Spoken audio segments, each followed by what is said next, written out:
আমার বাপ যে ধরনের মানুষ, আমার বাপ যে তোমার বিয়েটা মাইনে নেব কল্পনা করতে পারি নাই। আব্বা তো ভালোই আমার সম্পর্ক মাইনে নিয়েছে। এখন না আব্বা লোক বেশি কথা কইবা না, হ্যাঁ একদম চুপচাপ থাকবা। যদি দেখা হয় তাহলে একটা সালাম দিবা।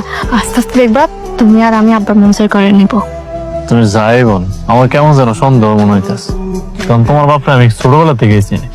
তোমার বাপ তো এই ধরনের লোক না, সে তো সহজে আমাদের সম্পর্ক মাইনে নেওয়ার কথাই না। সে নিশ্চয়ই মনে মনে কোন একটা ফোন দিয়ে রাখছে, যেটা এখনো প্রকাশ করতে পারতেছে না হয় প্রকাশ করতেছে না ইচ্ছা করে, কিছু একটা করে বসে থাকে। তুমি আমার বাপের ব্যাপারে এরকম উল্টাপাল্টা চিন্তা করতেছো কেন? হ্যাঁ, আমার বাপ অনেক ভালো একজন মানুষ। তুমি জানো আমার বাপে আমার মারে প্রচন্ড রকমের ভালোবাসতো। আমার মা মারা যাওয়ার পরে আমার সুখের কথা চিন্তা করে আমার বাপে আজ পর্যন্ত একটা বিয়ে পছন্দ করে নাই। সেই বাপরে কিনা তুমি সন্দেহ করতেছো? সে নিশ্চয়ই একটা ফোন দিয়ে আসছে, তুমি দেখো। তুমি না একটু বেশি চিন্তা করতেছো। আমার বাপের ব্যাপারে উল্টাপাল্টা চিন্তা বাদ দাও, চলো খাইতে আসো। চাচা আসসালামু আলাইকুম। ওয়ালাইকুম আসসালাম। আপনি তো কথা দিছিলেন আপনার মায়ের আমার হাতে তুলে দিবেন, কিন্তু আপনার মাইয়া লাস্ট সময় মাথাকে নিজেই বিয়া শাদী করে ফেলাইছে। এখন আমার কি বুঝ চাচা? আমি তো সবসময় চাইছি যে আমার মায়ের লগে তোমার বিয়ে হোক, কিন্তু ও যে এরকম একটা কাম করবে এটা কি আমি জানি? আপনি কি কোনো খোঁজ খবর রাখেন? কি হয়েছে? এই যে আপনার মাইয়া গো বিয়ার ছবি এলাকায় এলাকায় লিফলেট বিতরণ করতেছে, এদিকে আপনার মান সম্মান কিছু থাকবো? কি আছে আপনার মান সম্মান? এই দেখেন, নিজ চোখেই দেখেন। কেনা বিলি করছে? ওই শিমুল্লা আমার বাড়িতে জায়গা দেওয়াটাই ভুলেছে। আমি বাড়িতে যেতেছি। ওরা এক্ষুনি বাইর করে দেন। আর আপনার মায়ের যদি আরো 10টা বিয়ে করে আমার কোনো সমস্যা নেই, খালি ওরা আমার হাতে তুলে দিন। পারুল, পারুল, আপা কি সেইভাবে চিল্লাতেছো কেন? আমার রাগ করার কিছু নেই, যথেষ্ট কারণ আছে। কি কারণ না বললে আমরা বুঝবো কেমনে? এটা দেখ, এটা কি? দেখ এটা। জানো না আব্বা এটা কি? আমিও তো প্রথম ভাবছি আমারে দেখে এলাকার লোকজন, হাটে বাজারে দোকানপাটে সব লোকজন আমার দেখে কেন হাসে। আমি তো আগে টের পাই নাই যে আমার দেখে হাসে কি জন্য। কিছুক্ষণ আগে রানা যদি এই কাগজটা আমার হাতে না দিত, আমার না দেখাইতো, তাহলে আমি বুঝতেই পারতাম না মানুষজনের হাসার আসল কারণটা। কিন্তু আব্বা এই কাজ কি করবো? এখনো বুঝতে পারতাছস তো এসব কে করছে? এসব করছে শিমুল, শিমুল করছে এগুলা। আমি আব্বা শিমুল এই কাজ কেন করবো? ও তো আমার স্বামী, ও এই কাজ করতে পারে না। শিমুল তোর স্বামী কেন করবো না? তুই কি মনে করস তোর স্বামী তোরে খুব ভালোবাসে? মানে শিমুল তোরে মন প্রাণ দিয়ে শুধু ভালোবাসে না, ভুল। শিমুল তোরে ভালোবাসে না, একদম ভালোবাসে না। আমার যা বুঝার বুঝে গেছি। মানুষ ভালোবাসার জন্য জীবন পর্যন্ত দিয়ে দিতে পারে, ভালোবাসার মানুষের সম্মান রক্ষা করতে পারে না শিমুল। আমার অর্থ সম্পদ সবকিছু নিজে ভোগ করার জন্য এই কাজটা করছে, তুই বুঝোস তাই? আরে আমার তো তুই ছাড়া দুনিয়াতে কেউ নাই। আমারে পাগল বানায়া তাহলে দুদিন পর এই সম্পদের মালিক তো তুই হবি, তারপর তোরে ছলে বলে সরাই দিয়া সম্পদের মালিক হইতে চাই শিমুল। বুঝোস না এখনো? এত সকল একটা কাজ করবো তুমি আমি কোনদিন কল্পনা করতে পারিনি। বিশ্বাস করে পারুন, এই সম্পর্কে আমি কিছুই জানি না, এটা কে করছে সেটাও জানি না। আমার বাপ মিথ্যা কথা কইতেছে। তুমি আমার বাপরে পছন্দ করো না, তুমি এই কাজ কেন করলা? আমি তো তোমার ভালোবাসি তাই না? আমার ঘৃণা লাগতেছে জানো, তোমার মতো একজন মানুষকে ভালোবাসা বিয়ে করছি। খবরদার পারুল, আমার কথাটা শোনো। খবরদার কইতেছি, তুমি আর কোনোদিন আমার সামনে আসবে না। তুমি আমার বিশ্বাস ভাঙছো, তুমি আমার কেমন ভালোবাসছো, তুমি এই জঘন্য কাজটা করতে পারছো। আমি কিছুই জানি না। আমি তোমার লগে আর কোনোদিন সংসার করবো না। তুমি এখন এখন এই মুহূর্তে বাড়ি থেকে বেরোছো ভাব। আমি কোনোদিন তোমার মুখ দেখতেছি না, বাইরে হয়ে যাও তুমি। আমার কথাটা শোনো পারুল। বাইরে হয়ে যাও তুমি। কারণ মা, এই যে আপনি সকালবেলা আমারে বললেন যে এরা সন্ধ্যার সময় আসার জন্য, তখন আমি বুঝছি যে আপনার ওতে সায় আছে। আসলে সায় না দিয়ে কি করবেন কোন?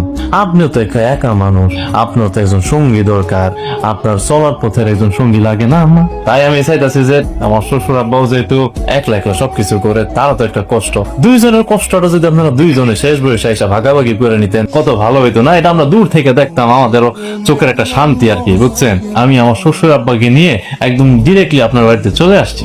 এখন থেকে আপনার সম্পূর্ণ দায়িত্ব আমি এবং আমার আমি শ্বশুর আব্বা। এই যে আপনি এইভাবে শুয়ে আছেন, আপনার পা নাড়তেছেন না, দেখে মনে হচ্ছে পায়ে কোনো ব্যথা টাথা না। সারাদিন বাসার মধ্যে একা থাকি, নিজের ঘরের কাজও তো অনেক আছে, এগুলো করতে করতে আমার পা দুটা ব্যথা হয়ে গেছে। একদম কারেক্ট সময় কারেক্ট জায়গায় আপনার পায়ের ব্যথাটা শুরু হয়েছে, বুঝতে পারছেন? তার তো থাইল্যান্ডে বিভিন্ন ব্যবসা, তার মধ্যে প্রধান যে ব্যবসা এটা হচ্ছে থাই ম্যাসাজ। তার হাতে এমন জাদু আছে খালাম্মা, সে এই হাতে একবার যার পা বলেন আর হাত বলেন ঘাড় বলেন যেখানে একবার ধরে বা টাচ করে সাথে সাথে নিমিষের মধ্যেই সেই ব্যথা, আজীবনের ব্যথা চলে যায়। বয়স যদি হয় 30 আর 40 বছরের ব্যথা পর্যন্ত ভালো হয়ে যায়। আপনি এই যে খাওয়ানো পাটা একটু টিপা দেন, মাসাজ করে দেন। দেন আচ্ছা ঠিক আছে, তোমার শ্বশুর যদি ভালো মেসেজ করতে পারে, এটা মাসাজ করে দেন সুন্দর করে। এই পাউডার মধ্যে ব্যথা করে। আল্লাহ শেষা দেন।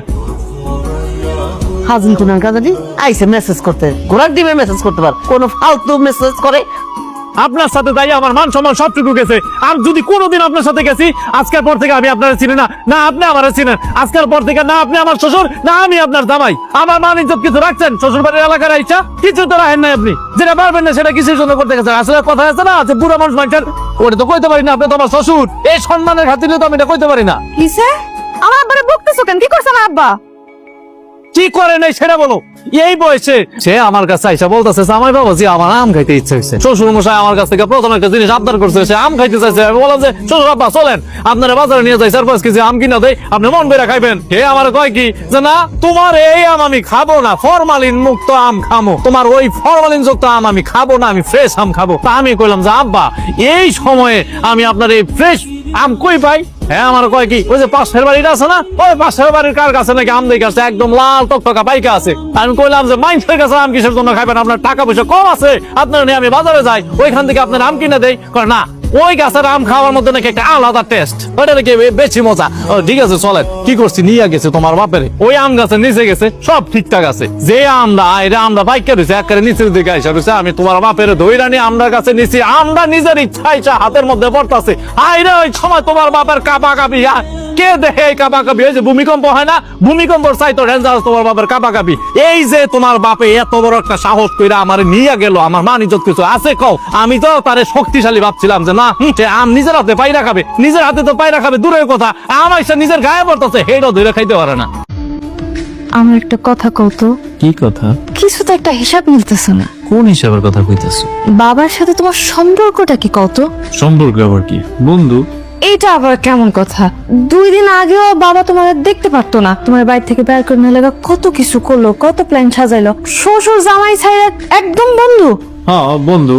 আচ্ছা তুমি কি চাও কত? তুমি কি চাও যে আমার শ্বশুর আব্বা আমার সাথে শত্রু স্বরূপ আচরণ করুক সারা জীবন, নাকি চাও যে এই যে এরকম বন্ধুর মতো আচরণ করুক? আমি খারাপ কেন চাইবো? আমি তো চাই তোমরা মিলামিশা থাকো, কিন্তু এত তাড়াতাড়ি কিভাবে কি চেঞ্জ হয়ে গেল আমি তো কিছু বুঝতে পারছি না। তোমার মাথায় কিছু ঢুকা লাগবে না, যেটা ঢুকানোর কথা সেটা ঢুকাও।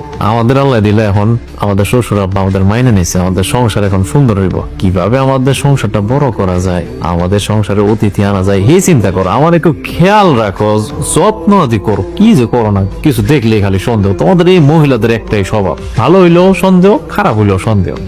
কি ব্যাপার রানা, রাতের বেলা তুমি আমার বাড়িতে আসছো?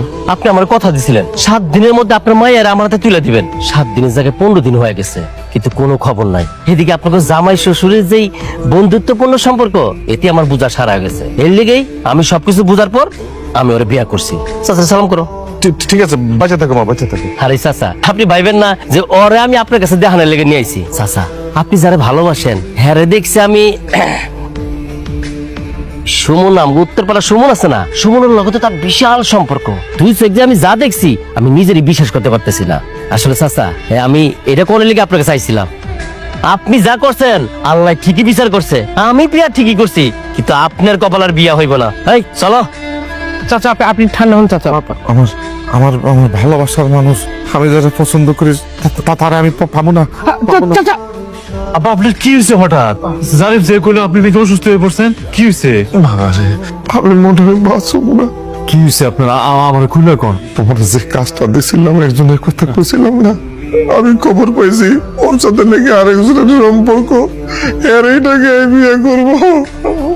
আমি ওরে না বললে পরে যাবো বাবা। আব্বা খবরদার আপনি কান্না করবেন না। আমি বাইসা থাকতে ওই মহিলার অন্য জনের সাথে বিয়ে হইব এটা আমি হইতে দিব না। আপনি এখনই আমার সাথে চলেন, আজকেই বিয়ে হইব। আপনি চলেন, আপনার সাথেই বিয়ে হইব।